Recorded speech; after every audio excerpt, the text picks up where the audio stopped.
the Vice Chancellor, Pro-Vice Chancellor, academics and staff of KNUST, MPs and Ministers of State, distinguished ladies and gentlemen, good morning.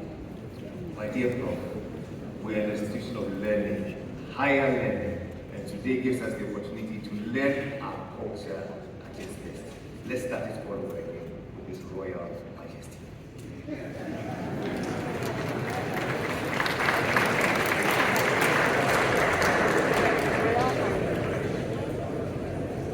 His Royal Majesty, Nana Otunfo II,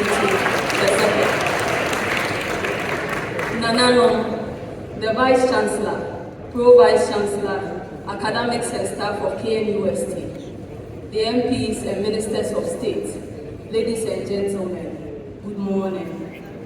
It's an honor to stand before you this morning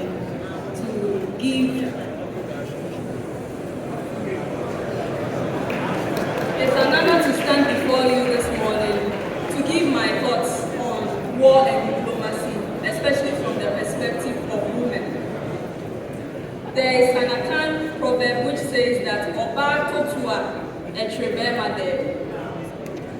In 1874, an Elmina-born British envoy, Henry Blanche, made provocative threats to the Asante Kofi Kakari and the chiefs during the discussion of the British takeover of all Dutch concessions, including the Elmina Castle. Obviously irritated by this, the Asantehima Efiakobi retorted, "I am only a woman, but I will fight the governor with my left hand." These two statements mentioned above provokes an inquiry into an understanding of the place of women in Asante state military structure. How do we reconcile the Asante proverb mentioned with the above statements made by Nana Efiakobi? What specific roles did women play in the Asante military setup? In which ways did religious and cultural beliefs hinder women from full participation in state war machinery? The 18th century were times of state union, expansion, consolidation for the Asante, and a constant feature which facilitated this process was war. Asante embarked on wars for political, economic, and ideological purposes. Analyzing the etymology of Asante, linguists equate the name Asante with war. Kwejo Osei, a known historian, gives two traditions to this effect. The first states that Asante emanates from the name Esan, which simply means war. So it is Asante-4 is the corrupted form of Esa-Enti-4. The second tradition also states that Asante was a vassal of Dentra, and Asante used to supply Dentra with red clay, which was known as Esan, used for building of houses. The people became known as Esante-4, which was corrupted to become Asante-4. It is essential to iterate here, especially joining into the conversation of Edu, who states that war essentially elevated men over women. After the Battle of Eyase, Nana Osei the First divided the states politically into different military duties. There was the Adonten, Chafo, Benkum, Nifa, Chidon, Jase, and the Ankobia. All these positions were occupied by men.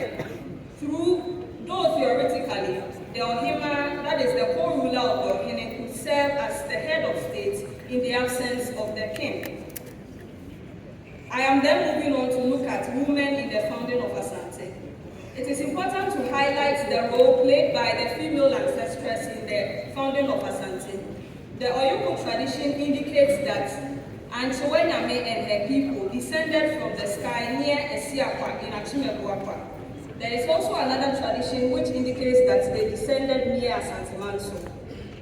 Similar traditions are given by other matric clans, including Nyankopong Weshia for the Bretu, Aso Bode for the Asuna, Amina Jata for the Asinian, and Sena Fonton for the Aduana. This explains the matrilineal system and why the genealogical descent is traced through the female line.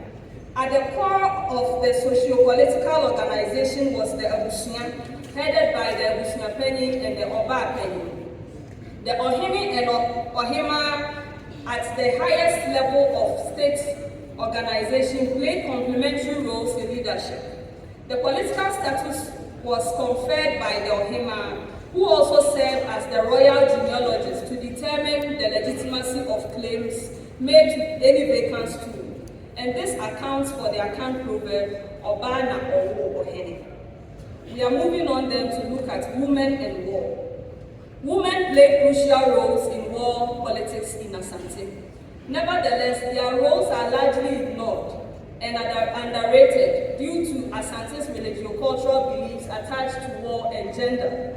It is important to emphasize that childbearing women did not engage in frontline warfare, not because of their physical inadequacies, but because of the fear of menstrual contamination.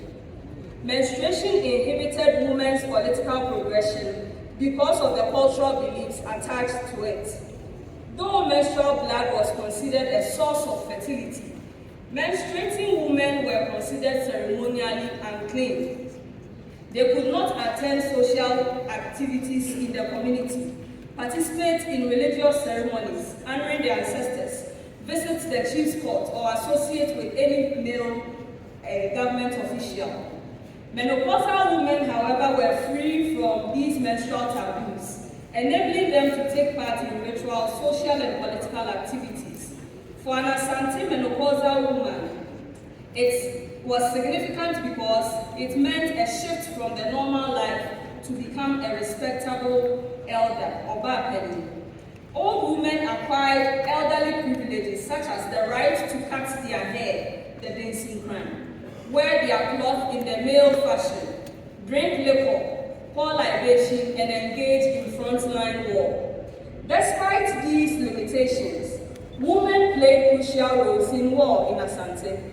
One of the crucial roles seen is the ritual known as the Bumume. This was a spiritual warfare in which premenopausal and menopausal women performed daily ritual chants, ritual dancing, mimes, and other spiritual performances to enhance the victory of the military in war until the troops returned. These women sometimes pounded empty mortars with pistols as a form of spiritual torture to Asante's enemies. Women also played female captains and the Asafotrema, who were a type of a rear guard. They provided military support services in times such as scouts, careers, cooks, and provided war logistics. Women provided useful intelligence on strategies and troops of the enemy states. I go ahead to highlight the contribution of three Asante who played very key roles in the history of Asante. These are Efiakobi, Yecha, and then Yasanswa. Efiakobi's skill in war and diplomacy is seen in her administrative tact, boldness in the era of crisis in Asante. She was also known as a pacifist and a great woman of a great shrewdness, who projected the unification of Asante above the love for war. On 20th November 1873, at the gathering of the Asanteman in Shiamu, she noted to have said, "From olden times, it has been seen that God fights for Asante if the war is a just one. This one is unjust. I am old now. I lived before Kwekupia, and I have now placed my son on the Asante throne. I do not wish for our ancestors to say my son was the cause of the disturbance of the 60 towns."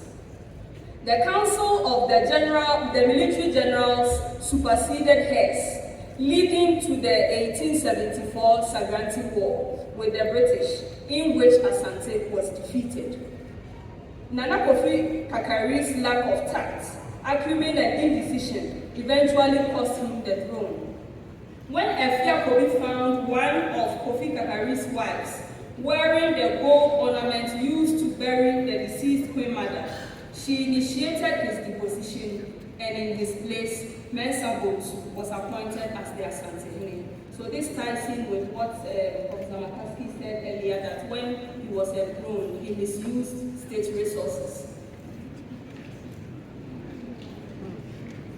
In this instance, it can be said that she sought to project her self-interest above in the choice of rulers, because for the second time she put her own son on the throne.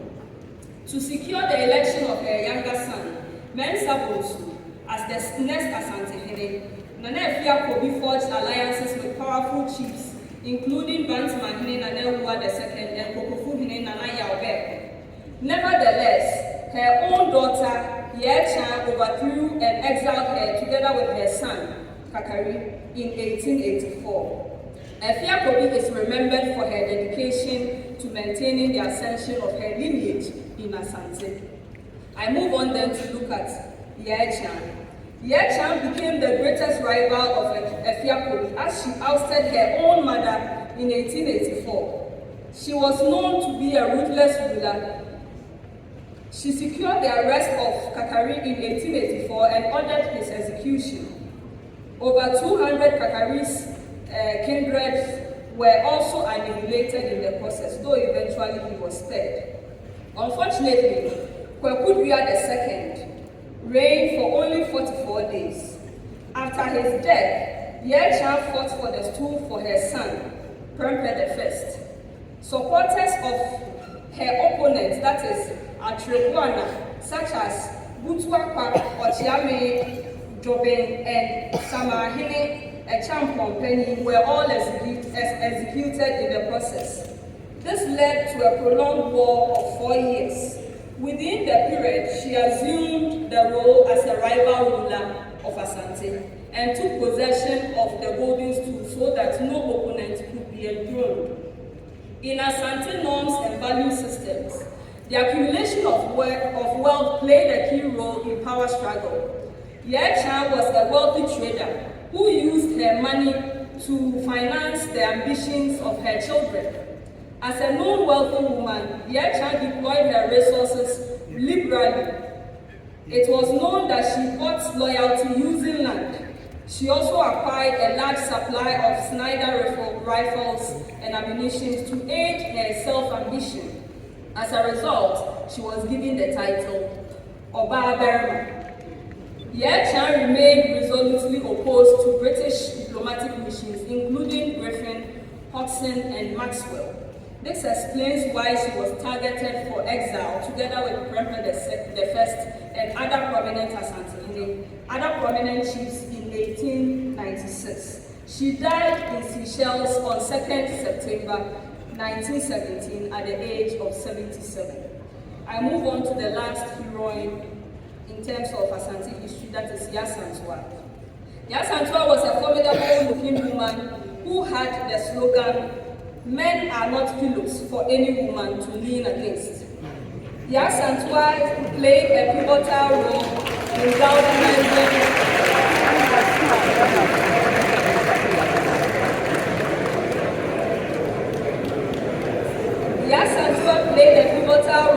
galvanizing the Asante into action by challenging male impotency in a time of national crisis. Echampo and Obey emphasized that her devotion to the golden stool, determination and courage contributed to making the war against the British. When her grandson, Nana Kwesi Afrane Dajesohene, was exiled, together with Prempeh I, by the British, she openly challenged the demands made by Sir Frederick Hodgson for the golden stool. Her devotion for the golden stool and determination contributed to the siege and guerrilla war from April to November 1900. This contributed to her famous statement, "How can a proud and brave people like the Asante sit back and look whilst the white men took away the king and the chiefs and humiliated them with a demand for the golden stool?" The golden stool only means money to the white man. They have searched and dug everywhere for it. I shall not pay 1 predan to the governor. If you, the chiefs of Asante, are going to behave like cowards and not fight, you should exchange your loincloths for my undergarments.